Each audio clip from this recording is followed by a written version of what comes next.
جناب سردار امجد صاحب کو خراج عقیدت پیش کرنے کے لیے، اور اس کے ساتھ ہی اپنے عظیم دانشور ساتھی جناب سعید اسد صاحب کا بھی میں آج اسٹیج کی وساطت سے شکریہ ادا کرتا ہوں کہ انہوں نے میرپور سے چل کر یہاں آ کر سٹال لگایا۔ معزز سامعین اکرام، آپ نے خاصی لمبی باتیں سنی ہیں، یہ سمجھتے ہوئے کہ آپ بھی تنگ آ چکے ہوں گے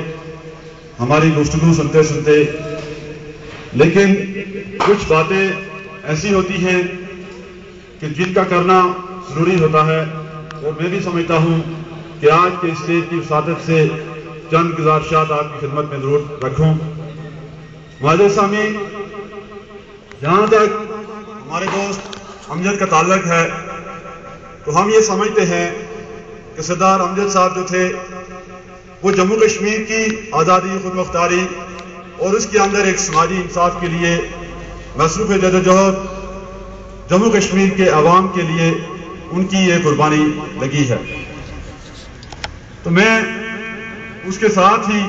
راجہ بزاد صاحب کو بھی آج کی اسٹیج کی وساطت سے خراج تحسین پیش کروں گا، خراج عقیدت پیش کروں گا کہ جن دوستوں نے بھی جموں کشمیر کے اطاعت اور اس کے اندر سماجی انصاف کے لیے اپنی جانوں کا نذرانہ پیش کیا، وہ کوئی پہلے لوگ نہیں تھے۔ انہیں یاد رکھنا چاہیے کہ ہماری آزادی کی تحریک 1832 سے بھی پہلے سے چل رہی ہے، اور اسی مادر وطن کی آزادی اور خود مختاری اور اطاعت کے لیے کہیں ہمارے لوگوں نے کھالیں کھچوائیں اور کہیں دار کو چوما اور کہیں گلگت بلتستان کے ان برسداروں کے اندر اپنی جان آفری کے سپرد کر دی، اور یہ یقیناً وہی لوگ تھے کہ جو جموں کشمیر کی اطاعت اور آزادی کے لیے جدوجہد کرتے آئے ہیں، اور یہ ہم یہ سمجھتے ہیں ان لوگوں کی قربانیاں ہمارے لیے مشعل راہ ہیں، اور ہم ان قربانی کے نقش قدم کے اوپر چلتے ہوئے اپنے لوگوں کی محرومیوں کا ازالہ کریں گے، ان کے دکھوں کا ازالہ کریں گے، اس وطن کا اطاعت عمل میں لائیں گے، اور اس ملک کے اندر ایسی قیادت سامنے لائیں گے کہ جو دنیا کے اندر جموں کشمیر کو ایک باوقار ملک کا درجہ دے گی۔ میں سردار امجد صاحب کو اس لحاظ سے خصوصی طور کے اوپر خراج عقیدت پیش کرتا ہوں کہ میرا ان کے ساتھ ذاتی تعلق رہا ہے، میں اور وہ ایک کمرے کے اندر بھی رہے ہیں، اور وہ جب وہ نیشنل اسٹوڈنٹ فیڈریشن کے اندر شامل ہوئے ہیں میں اس وقت کا بھی شاہد ہوں، اور اس لحاظ سے میں سمجھتا ہوں کہ سردار امجد صاحب کے ساتھ میری ایک الگ سے بھی دلی وابستگی ہے کہ سردار امجد بے شک بیمار تھا، گردے کا مریض تھا، لیکن اس کا دل ہم سب سے زیادہ طاقتور تھا کہ اس نے اس بیماری کی حالت میں ان برسداروں کو چوما، اس نے اس مشکل کال کے اندر اپنی جان دی۔ جب اس کو تمام دوستوں نے یہ کہا کہ پلیز آپ نہ چلیں، آپ کی صحت اجازت نہیں دیتی ہے، لیکن اس نے پھر بھی کہا کہ میرا دل جواں ہے اور میں جاؤں گا اپنے وطن کے اوپر، اگر میری قربانی بھی لگتی ہے تو میں اس کو دینے کے لیے تیار ہوں۔ معزز سامعین کرام، ان دوستوں کی اس قربانی کے سلسل کے طور کے اوپر آج نیشنل اسٹوڈنٹ فیڈریشن اور آج نیشنل عوامی پارٹی اور ہم سارے دوست یہاں بیٹھے ہیں، ان کو خراج عقیدت پیش کرتے ہیں، اس کی قربانی کی مثالیں دیتے ہیں، اور یہ تصور کرتے ہیں کہ ہم بھی اس راستے کے ایک سپاہی ہیں، اور اگر اس راستے کے اوپر ہماری بھی قربانی لگتی ہے تو ہم بھی اس کو سے دریغ نہیں کریں گے۔ اس موقع کے اوپر ہم نے آج کی اس اسٹیج کے اوپر سے بہت تلخ اور بہت تیز تقاریر سنی ہیں۔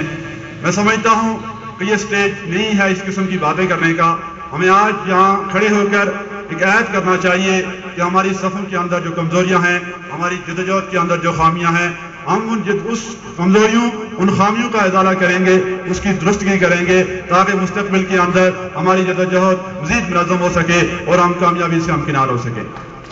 اس کے ساتھ ساتھ میں نیشنل اسٹوڈنٹ فیڈریشن کو بالخصوص یہ گزارش ضرور کروں گا کہ وہ اتنی کنجوسی کا مظاہرہ ہرگز نہ کریں۔ انہیں یاد رکھنا چاہیے کہ جب نیشنل اسٹوڈنٹ فیڈریشن نے اس لانگ مارچ کی کال دی تھی تو ان کے شانہ بشانہ جموں کشمیر نیشنل عوامی پارٹی کے ساتھی بھی تھے۔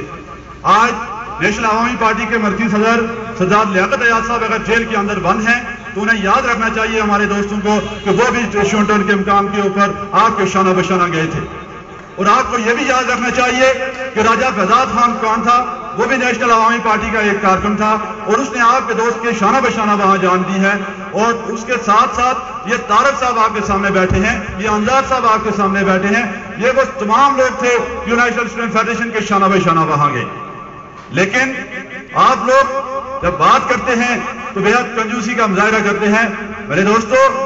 یہی لوگ نہیں تھے آپ کی صفوں کے اندر، وہ لوگ بھی شامل تھے جن کا نہ NSF کے ساتھ کوئی تعلق تھا اور نہ نیشنل عوامی پارٹی کے ساتھ تعلق، نہ نیب کے ساتھ کوئی تعلق تھا، لیکن ہمارے سامنے وہ لوگ بھی اتنے ہی مقدس ہیں جس طرح ہمارے یہ نیشنل عوامی پارٹی یا نیشنل اسٹوڈنٹ فیڈریشن کے ساتھی مقدس ہیں جنہوں نے اس کال کے اندر شمولیت اختیار کی تھی۔ معزز سامعین اکرام، آپ کو یہ یاد رکھنا چاہیے بالخصوص نیشنل اسٹوڈنٹ فیڈریشن کو کہ 1966 کے اندر نیشنل اسٹوڈنٹ فیڈریشن کا قیام اس لیے عمل میں لایا تھا کہ اس ریاست کی اطاعت، اس کی آزادی اور اس کی خود مختاری کے لیے ہم نے مصروف جدوجہد ہونا ہے۔ لیکن آج 40 سال گزرنے کے باوجود، ہم نے درجنوں ساتھیوں کی قربانیاں دینے کے باوجود اپنا محاسبہ کیا ہے کبھی کہ ہماری تحریک ایک قدم بھی آگے بڑھی ہے؟ کیا ہمارے ریاست کے اوپر سے غیر ملکی قابضین کا قبضہ ختم ہوا ہے؟ کیا ہماری ریاست کے اندر ایک انصاف اور مبنی معاشرہ قائم ہوا ہے؟ کیا ہماری ریاست کے اندر وہ دکھ، وہ مصیبتیں جو آج تک کئی صدیوں سے ہمارے لوگ جھیلتے آئے ہیں، ان کے اندر کوئی کمی آئی ہے؟ نہیں آئی ہے۔ اسی کے ساتھ ساتھ آپ کو یہ بھی دیکھنا چاہیے کہ کیا نیشنل اسٹوڈنٹ فیڈریشن ہی ایک انقلابی پارٹی ہے یا کسی بھی دنیاوی